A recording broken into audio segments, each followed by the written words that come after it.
listening to the Suave Lover podcast with your hosts, Benjamin Ritter and James Amaro. SuaveLover.com, advising gentlemen on the art of romance. Now sit back, relax, and enjoy today's episode.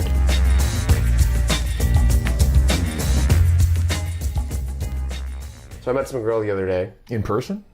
Yeah, in person. How do you do that? Right? That's weird. I tied her down. I said, meet me! No, I met her at a club. Yeah. I met her out at night. We had a conversation, which I half remember, because that's what happens when you're at a nightclub. You bet.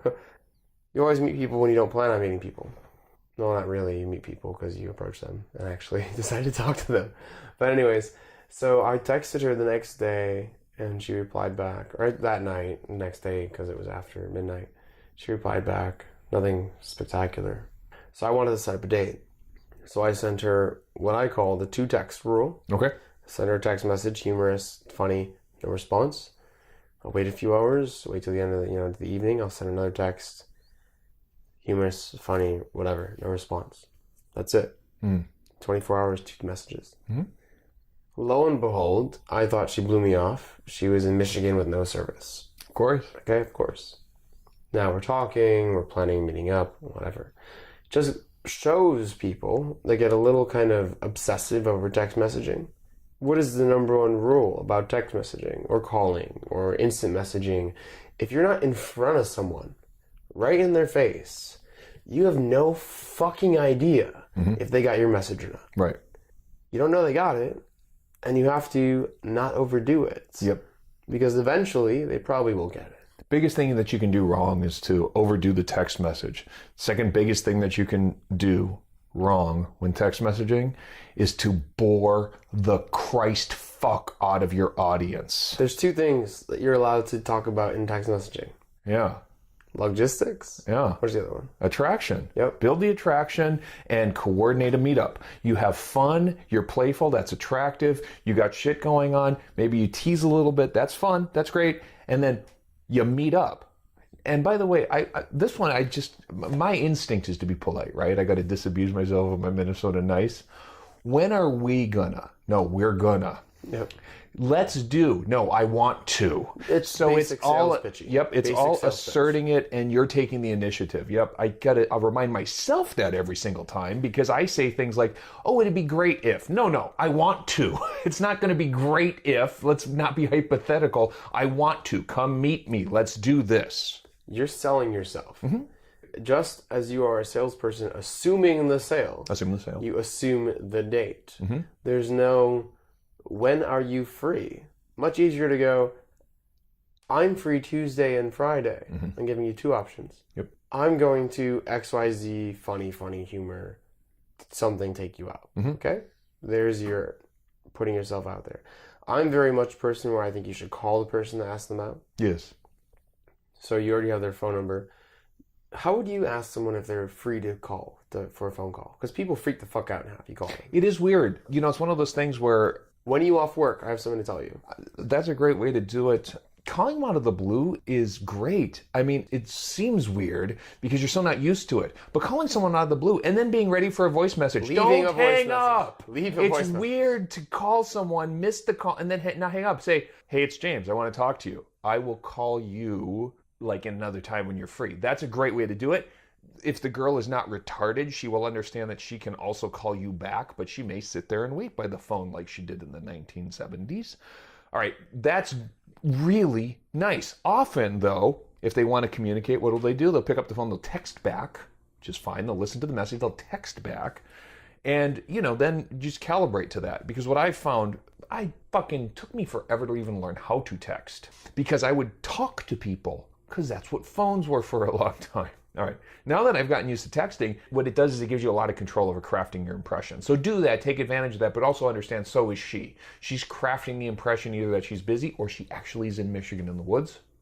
She may decide that she's a phone regular, and you can sort of sense this. If she's crazy active on Facebook sent from her iPhone and she's not responding to your text, either she's not looking through her message queue of text or she doesn't care. Neither of which you should date personally.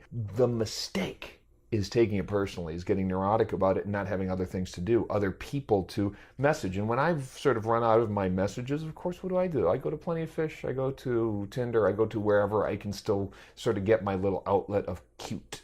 The reason why it's so good to use texting for only those two things, for attraction and for planning what to fucking do with the person, is that if they text you about anything else, you don't fucking reply. Sure. And yeah, I get that it's tempting, but what does silence in text messaging do? What happens to you when someone doesn't reply to you? What happens when the person doesn't fucking text you back? You get anxious. You get anxious. You think about that. Then when you're free, give them a fucking phone call. You bet. Calling is such a game changer. Yeah. How many people call the person that you're with? Let the person know that you talk on the phone, right? And what do you talk about? How long should your conversations be? They're short, they're sweet, they're a little bit of, this is what I did today, but in a fun, attractive way. Right. And then you're planning to meet up. Yes, it's very tempting, I think, for guys who are used to, like, if you've had a girlfriend for a long time and you're dating again, you're going to want to check in. Don't do that. Don't do. One more time. Hey, don't how's your day do going? that. Yes, Hey, what are you don't doing? do that.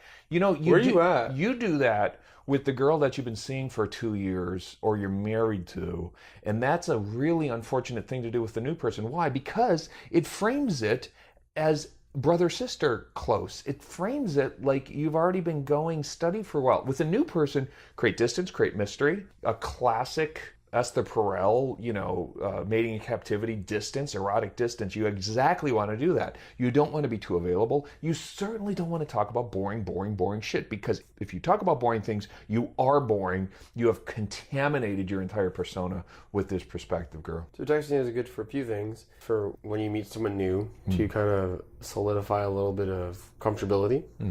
And it's good for people that you're currently seeing to keep yourself active within their mind. Right. Right? And this goes into, and I hope we talk about this in another episode, why Snapchat, why Facebook, why Instagram are so powerful. Because you're putting shit out there without having to direct it to who you're putting it out to. Right. So the people that are interested in you are going to be thinking about you and are going to reach out to you or respond to what you put out there. And then it's just already like you did the work. You already figured out who was interested in you by their responses. Advertising, man. Yeah, so you can do group messaging, you do mass text messaging, you do whatever the fuck you want. But I would have a list of the top 5 people in your life right now that you want to stay in touch with, that you are regularly texting attraction logistics. And then the rest, just remind them of your presence. There's a reason that Coca-Cola's advertising budget is $1 billion fucking dollars. You know what Coke is. I know what Coke is. Nobody's going to forget about the existence of Coke. But if you're not reminded on a daily basis on the side of the bus and on television, you're going to forget to buy a soda, and that's going to cost them money. Remind people, advertise. It's really easy to download like a emoji app Yeah. or a meme app to get really cute, fucking sexual, funny things to send to people. And it's simple. You don't have to think of anything to say. You just send that to them, and then all of a sudden you get a response. Right. And then when you're face to face and you finally got into the date, then you can be painfully boring and check in and talk about how your day was. You idiot. But then she can't talk anyways because she's doing something too. Yes. Below. Yes. Yeah, while you're texting somebody else. That's classic. You have been listening to the Suave Lover podcast. Visit suavelover.com to become the kind of man that women crave.